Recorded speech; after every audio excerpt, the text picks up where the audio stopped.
Sir வணக்கம். வணக்கம்.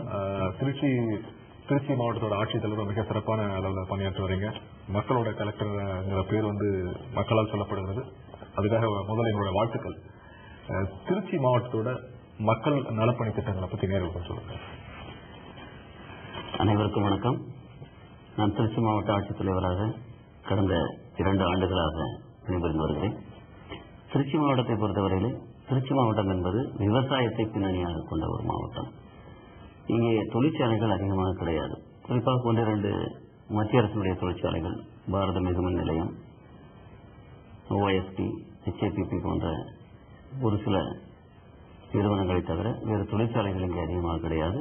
எனவே விவசாயம் தான் இங்கே அடிப்படையான ஒரு தொழிலாக இருக்கிறது. அதில் காவிரி தான் இதற்கு ஆதாரமாக இருக்கிறது. காவிரியினுடைய தண்ணீரை நம்பித்தான் இந்த மக்கள் விவசாயம் செய்து வருகிறார்கள். இங்கே நம்முடைய தமிழக அரசும் சரி, மத்திய அரசும் சரி பல்வேறு நலத்திட்ட பணிகளை செய்து வருகிறது. ஒரு மாவட்ட ஆட்சித்தலைவர் என்ற முறையில் மக்களை ஒருங்கிணைத்து அவர்கள் மூலமாக நிதியை பெற்று இந்த மக்களுக்கு சில விஷயங்கள் எல்லாம் நம்ம திருச்சி மாவட்டத்தில் செய்து இருந்திருக்கோம். இன்னைக்கு இங்கே திருச்சியில மாவட்ட நலப்பணி நிதிக்குழு என்ற ஒரு அமைப்பை நம்முடைய மரியாதைக்குரிய கியாபி விஸ்வநாதன் அவர்கள் இங்கே திருச்சியில ஏற்றால் ஒரு 30 ஆண்டுகளுக்கு முன்னால் அதை தொடங்கியிருந்தார். அதற்கு சொந்தமாக ஒரு கலையரங்கம் என்ற ஒரு தியேட்டரை கட்டியிருந்தார். அந்த கலையரங்கம் துவங்கப்பட்டதனுடைய நோக்கம் நாடகத்தை வளர்க்க வேண்டும் என்பதற்காக, கலையை வளர்க்க வேண்டும் என்பதற்காகத்தான். அது ஒரு திரையரங்காக அவர் கட்டலை, ஒரு ஆடிட்டோரியமாக தான் அவர் கட்டினாரு. பிற்காலத்தில் மக்களுக்கு அந்த இது மாறின உடனே அதை சினிமா தியேட்டரை மாற்றி இப்போ சினிமா தியேட்டர் நடந்துட்டு இருக்குது. அதில் வரக்கூடிய வருமானம், அதை தவிர அதற்காக ஒரு கல்யாண மண்டபம் இருக்குது. அதில் இருந்து வரக்கூடிய வருமானத்தை எல்லாம் நம்ம நல்ல காரியங்களுக்காக மக்களுக்கு, இந்த திருச்சி மாவட்டத்தில் இருக்கின்ற மக்கள், ஏழை மக்களுக்கு, படிக்க வேண்டும் என்று துடிக்கின்ற இளைஞர்களுக்கு, இதற்கெல்லாம் நம்ம கிட்டத்தட்ட ஒரு வருஷத்துல ஒரு 15-20 லட்சம் ரூபாய் அளவிற்கு நன்கொடையாக கொடுத்துருக்காங்க அந்த நலப்பணி குழுவின் மூலமாக. அந்த நலப்பணி குழுவிற்கு மாவட்ட ஆட்சித்தலைவர் தான் தலைவராக இருக்கிறார். அதில் அலுவல் சார்ந்த அலுவலர்கள் நிறைய பேர், அலுவல் சார்ந்த உறுப்பினர்கள் இருக்கிறார்கள். அலுவலகம் சாராத பொதுமக்களினுடைய பிரதிநிதிகளும் பேராசிரியர் சத்யஸ்ரீதன், பேராசிரியர் ஆவே ராஜகோபாலன், HSC நடராஜன் போன்ற முன்னணியில் இருக்கின்ற ஒரு பெரிய கலைஞர்கள் எல்லாம் அதில் இருக்கின்றார்கள். அது ஒரு வித்தியாசமான ஒரு அமைப்பு. ஏன்னா எனக்கு தெரிய தமிழகத்திலே வேற எங்கேயும் அந்த அமைப்பு இருக்கிற மாதிரி தெரியல. அதுக்கு அதில் கிட்டத்தட்ட ஒரு 10 கோடி ரூபாய் அளவுக்கு அதுக்கு சொத்து இருக்கிறது. அதை நல்ல காரியங்களுக்காக பயன்படுத்துகிறோம். இப்போ இந்த ஆண்டு கூட நான் பொறுப்பேற்ற பிறகு அதன் மூலமாக ஒரு ட்ரேஸ் என்ற அமைப்பை ஏற்படுத்தினோம். அதனுடைய நோக்கம் இந்த பகுதியில் இருக்கின்ற படித்த இளைஞர்களை ஒரு நல்ல ஒரு IAS, IPS, குரூப் 1 போன்ற தேர்வை எழுதி அதற்கு அவர்களை தகுதி கொண்டவர்களாக மாற்றி அவர்களுக்கு ஒரு நல்ல வேலை வாய்ப்பினை ஏற்படுத்தி கொடுக்க வேண்டும் அப்படின்றதான் அவருடைய நோக்கம். அந்த ட்ரேஸை ஆரம்பித்து கிட்டத்தட்ட 1 வருஷம் ஆயிடுச்சு. அதில் மாணவர்களை சேர்த்திருக்கிறோம். பல பகுதிகளில் ஏழை மாணவர்களை சேர்த்து அவங்களுக்கு ஒரு நல்ல லைப்ரரி அங்கே இருக்குது, இன்டர்நெட் ஃபெசிலிட்டி இருக்குது. அது மட்டுமல்ல, வெளியே இருந்து நகரங்களிலே இருந்து, சென்னை போன்ற நகரங்களில் இருந்து இந்த மாதிரியான கோச்சிங் கொடுக்கக்கூடிய பெரிய பெரிய ஆட்கள் எல்லாம் கூட்டிட்டு அவங்களுக்கு கிளாஸ் நடத்தி எப்படி அதை தயாரிக்கிறது, எப்படி எக்ஸாம் எழுதுறது, ஒரு சப்ஜெக்ட் வைஸாக ஆப்ஷன் சப்ஜெக்ட் வைஸாக ஹிஸ்ட்ரி ஆப்ஷன் எடுத்திருந்தால் ஹிஸ்ட்ரி ஆப்ஷன் உள்ளவங்களுக்கு அதில் சிறந்த ஆட்கள் எல்லாம் கொண்டு கிளாஸ் நடத்துகிறோம். பல பேர் அந்த பிரிலிமினரி, மெயின் இது மாதிரி தேர்வுகள் எல்லாம் எழுதி பாஸ் பண்ணிருக்காங்க. அவங்களுக்கு இப்போ இன்டர்வியூ நடத்தினா இன்டர்வியூக்கு நம்ம மார்க் இன்டர்வியூ நடத்துகிறோம். அது தவிர டெல்லிக்கு போகணும் அப்படின்னா டெல்லிக்கு போக வர அவர்களுக்கான செலவை கொடுக்குறோம். இப்படி பல்வேறு வகையில் அந்த ட்ரேஸ் இப்போ ஒரு வருஷம் ஆகுது துவக்கப்பட்டு, இருந்தாலும் கூட மிகச்சிறப்பான முறையில் இந்த பகுதி இளைஞர்களுக்கு, அதுவும் அடித்தட்டு இருக்கின்ற இளைஞர்கள், இதில் நம்ம பணக்காரங்கள்லாம் சென்னையில் போய் படிச்சுக்கிறாங்க, அவங்களால போக முடியுது, அங்கே ஒரு வருஷம் தங்க முடியுது, ரூம் எடுத்து தங்கி பல நல்ல இன்ஸ்டியூட்ல எல்லாம் படிக்கிறாங்க. ஆனால் இவர்கள் எல்லாம் இங்கே பார்த்தீங்கன்னா பெரும்பாலானவர்கள் அந்த வேலையை பார்த்துக்கிட்டே படிக்கிறாங்க.